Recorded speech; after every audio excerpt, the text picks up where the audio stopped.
രവി മോഹന്റെ കാമുകി എന്ന് പറയപ്പെടുന്ന ഗായിക കെൻഷ ഫ്രാൻസിസിന്റെ കയ്യും പിടിച്ച് നവദമ്പതികളെ പോലെ നിർമ്മാതാവ് ഇഷ്രി ഗണേഷിന്റെ മകളുടെ വിവാഹത്തിന് എത്തിയിരിക്കുകയാണ് രവി മോഹൻ. രവി മോഹൻ വേർപിരിയൽ ചർച്ചയായപ്പോൾ ഏറ്റവും കൂടുതൽ നടന്റെ പേരിനൊപ്പം മുഴങ്ങിക്കേട്ട പേര് കെൻഷിയുടേത് മാത്രമായിരുന്നു. കെൻഷിയുമായുള്ള രവിയുടെ ബന്ധം ആരതി ചോദ്യം ചെയ്തതാണ് ഇവരുടെ വേർപിരിയലിന് കാരണമെന്നാണ് പ്രചരിച്ചത്. വേർപിരിയൽ ചർച്ചയായപ്പോൾ മാധ്യമങ്ങൾ രവിയോടും ഇക്കാര്യങ്ങളെക്കുറിച്ച് ചോദിച്ചിരുന്നു. എന്നാൽ സൈക്കോളജിസ്റ്റ് എന്ന രീതിയിൽ നല്ലൊരു സുഹൃത്തായി മാത്രമേ കെൻഷിയെ തനിക്ക് അറിയൂ എന്നായിരുന്നു രവിയുടെ അപ്പോഴത്തെ മറുപടി. ഇപ്പോഴത്തെ പൊതുവേദിയിൽ കെൻഷിയുടെ കൈയും പിടിച്ച് രവി എത്തിയതോടെ ഇരുവരും പ്രണയത്തിലാണോ എന്നുള്ള സംശയം ആരാധകർക്കുണ്ട്. ഈ കഴിഞ്ഞ വർഷം തമിഴകത്ത് നിരവധി വിവാഹമോചന കേസുകൾ മുഴങ്ങിക്കേട്ടിരുന്നു. ഏറ്റവും കൂടുതൽ ചർച്ചയായ വേർപിരിയൽ ഒന്നായിരുന്നു രവി മോഹന്റേതും ഭാര്യ ആരതിയുടേതും. 15 വർഷത്തെ ദാമ്പത്യമാണ് ഇരുവരും അവസാനിപ്പിച്ചത്.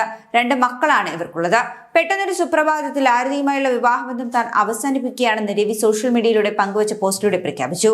തന്നോട് ആലോചിക്കുകയോ തന്നെ അറിയിക്കുകയോ ചെയ്യാതെ സ്വമേധയാ രവിയെടുത്ത തീരുമാനമായിരുന്നു ഈ ഒരു വേർപിരിയൽ പോസ്റ്റിന് പിന്നിലെന്ന് ആരതിയും പിന്നീട് അറിയിക്കുകയായിരുന്നു.